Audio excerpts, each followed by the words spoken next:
Vysoké množstvo testosterónu alebo nízke množstvo testosterónu v steroidovom cykle. Ktorý z týchto dvoch spôsobov je efektívnejší pre svalový rast a minimalizovanie vedľajších účinkov? Zvýšené alebo vysoké množstvo testosterónu v steroidovom cykle zo sebou prináša samozrejme vyššiu schopnosť aromatizácie na estradiol a vedľajšie účinky spojitosti práve tým, či už ide o gynekomastiu, vyšší krvný tlak, zvýšenú viskozitu krvi alebo vplyv na orgány. V tomto prípade je nevyhnutné užívanie inhibítorov aromatizácie, aby sme kontrolovali práve estradiol.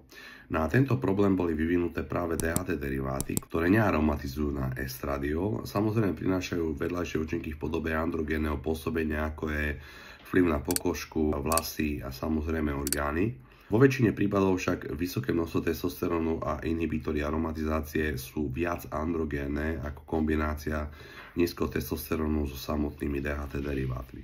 To, čo by sme mali my sledovať počas steroidového cyklu, je snažiť sa kontrolovať estradiol, ktorý zo sebou prináša množstvo vedľajších účinkov. Takže či už ide o vysoké hodnoty testosterónu a inhibítorov aromatizácie alebo samozrejme nízkeho testosterónu v kombinácii s iným steroidom podľa vlastného výberu, je v podstate jedno, aj jeden, aj druhý spôsob je efektívny. To, čo by sme mali ale zohľadňovať, je individuálna potreba, kontrola krvných testok s cieľom minimalizovať vedľajšie účinky v podobe zvýšeného estradiolu.